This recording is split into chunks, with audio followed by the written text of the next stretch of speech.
I need the full dimensions, so I need the height as well. That's the other thing that makes up the cylinder. So for the height, this is what I was going to show you in my calculator. But I'm going to plug it back in here. The height is 1,000 divided by pi r squared. So we put in about 5.419 squared. Wait, let me go back in. Yeah, now this is, again, 5.419 is actually rounded a little bit. I should have left whatever's in my calculator. But here's what we get. 10, without rounding here, it's actually about 10.838. Wait, what was that? Eight? I'll write it down. Good. So I put them in. Again, it says 10.839 because this is a little bit rounded. 10.838. These are centimeters. Those are the dimensions for radius and height. And the last thing I want is what do you notice? To optimize the cylinder, what's the relationship between the radius and the height? 1, 2, half. Half, yeah, 1 to 2. The height is double, the radius is half the height. So basically, if you create a cylinder where the height is double the radius, it'll be optimized for minimum material. Right? I kind of mentioned that. Remember the square? The rectangle, well, the optimized was the square. The numbers 0 to 20, the optimized was 10 and 10. There's just something unique about the optimization of numbers. Excellent. All right. Good. Any thoughts on that minimizing material example? So the last thing I want to talk about today, I'm going to skip this example and go to the next page. This is the last page. I just want to talk about the top half here and do one example with this. And I just want to show you a few business/economic example application of this. You can see it in different areas. So basics of business here. I'm no business expert, but here is a few basics and a few applied with calculus. Profit is what you're trying to get if you're running a business, right? Most profit you can get. Are you familiar with this equation? Profit is the revenue, whatever amount of money you bring in, sales you make, minus whatever it costs to make it. You're running a business. You familiar with that equation at all? Have a little bit, maybe? Depending on what business you've been in, class you've been in. If not, hopefully that makes sense, right? Profit is simply how much money you bring in, subtracting off whatever it costs to produce. So that's a profit equation. Now, if you can write, you look at your numbers for the past year, and you say, oh wow, well, my revenue models this equation, this function. Your cost models, you have these functions that model your cost, your revenue, and your profit. Well then, what you can do is a derivative, and that's something we call the marginal revenue, profit, and cost. And there's a theorem about it that I'm going to show you here. It's called the maximum profit theorem, and it basically says your maximum profit will occur, okay, when the following happens. So I say we're going to derive the relationship between these. So that I'm using the same equation over there. I'm going to do a derivative of each term. Right? I'm just doing a derivative of both sides. So let me just rewrite it all. P prime of x equals r prime of x minus c prime of x. Now we know max and min occur at critical points. So if I'm trying to maximize the profit function, I'm just going to find the critical point. I set it equal to 0 and solve. So I'm setting the profit derivative equal to 0. Now we're not going to actually be able to solve and get an exact number, but what I can do is an expression. I'm just going to add c prime of x to both sides. And what I will find, so again, for each of these three, profit, revenue, and cost, if you're able to write a function that models those for your business, you do a derivative of each one, the maximum profit, or minimum profit, max or min, will occur when your cost derivative equals your revenue derivative. call the derivatives the marginal revenue and cost. That's what this theorem says here. I just showed you how we got it. When your marginal derivative of revenue equals the derivative of cost. I'm going to do just one example. Before I do, I'm trying to illustrate this with this diagram so you can see it a little bit better. Basically, the y-axis is dollars, kind of the money part of it. The bottom is the number of items produced. So let's see what, the blue line up here is your cost. A little bit hard to see. The red line is, there it is, revenue. That was each of these two. So watch what happens.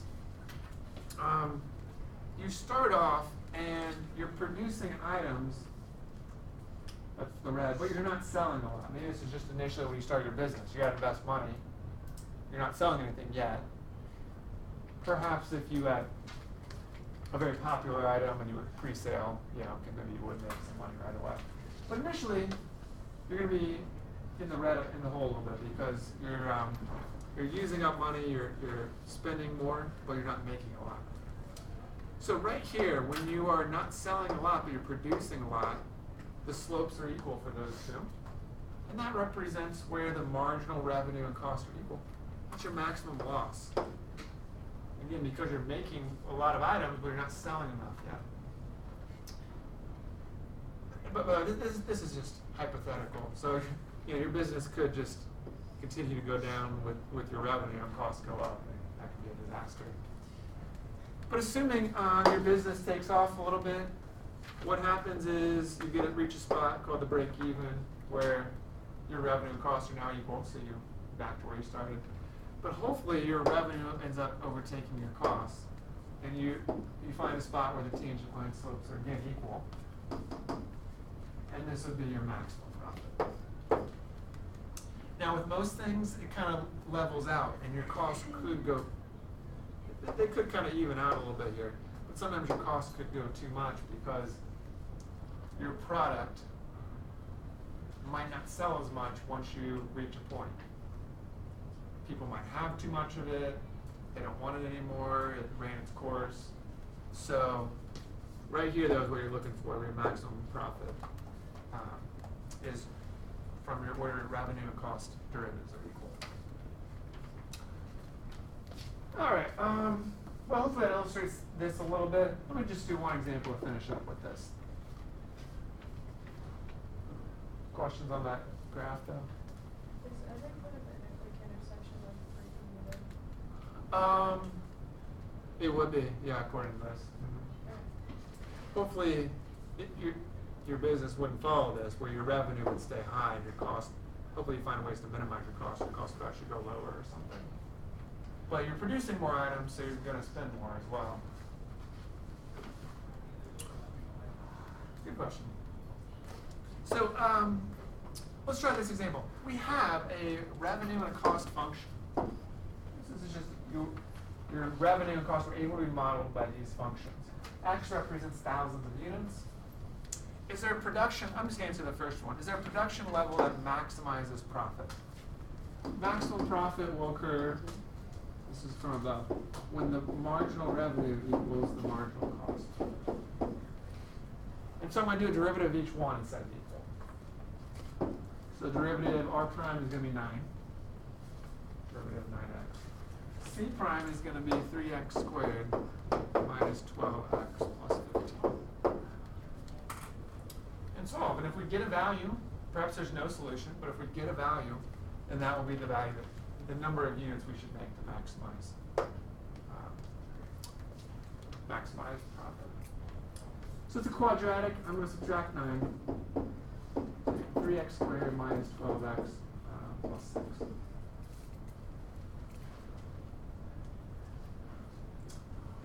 Let's factor out of 3. So x squared minus 4x plus 2.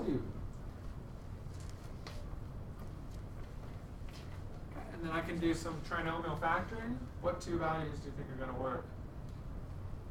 Multiply to get 2 and add to get negative 4.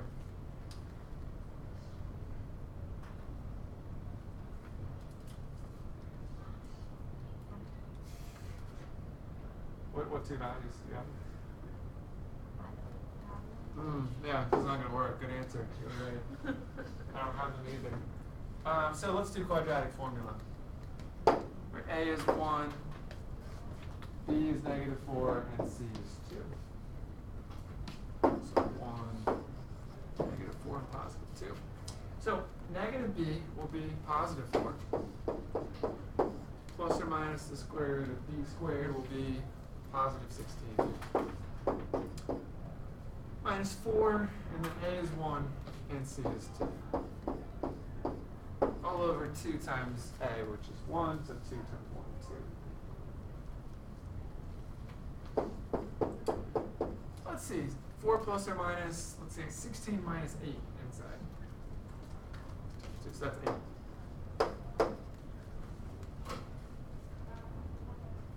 And let's just simplify this to get a good final answer here. I can simplify square root of 8. I forget if you guys learned this method or if you did factor tree. You could write it as perfect squares and square root of 4 is 2. Or did you do the factor tree like this? No. You did that. Did you do the buddy system? Yeah. Yeah? Key. I like I taught you the buddy system. That was where you break the numbers down until they're prime. And then you circle them. And then if they have a buddy, they come outside. Yeah. They could go on a date. So there's a 2. But this 2 is lonely. It doesn't have a buddy, so it can't come outside to play. So you stay inside. It's kind of a sad analogy. Yes, but that's okay. That is That's literally what the definition of sadness. The definition of sadness is the buddy, the anti-buddy system. Is that what you're No, you know when there's like 3 people in a group and then the 2 go off and then you're kind of left alone? The third wheel. No. Third wheel, that's what Third it is. wheel. Never happened to me. That is good. So finally, I will divide the 2 into, really I'm factoring out a 2 from the numerator. Sounds like. In the numerator, I'm doing a GCF of 2, and I'll have 2 plus, and then radical 2 left over. I'm factoring out a 2 from the numerator. I'm just trying to cancel the 2. Oh, I forgot the minus. Yeah, I was really confused on why there was no plus or minus. I thought we were doing something different. So these are the values right here that will maximize or minimize. 2 plus radical 2 and 2 minus radical 2. Now let's leave it like that. We could actually plug them in and find which one is max, which one is min, but let's leave it like that. And we should find the actual max profit and loss. Okay, any questions we got now? Nope.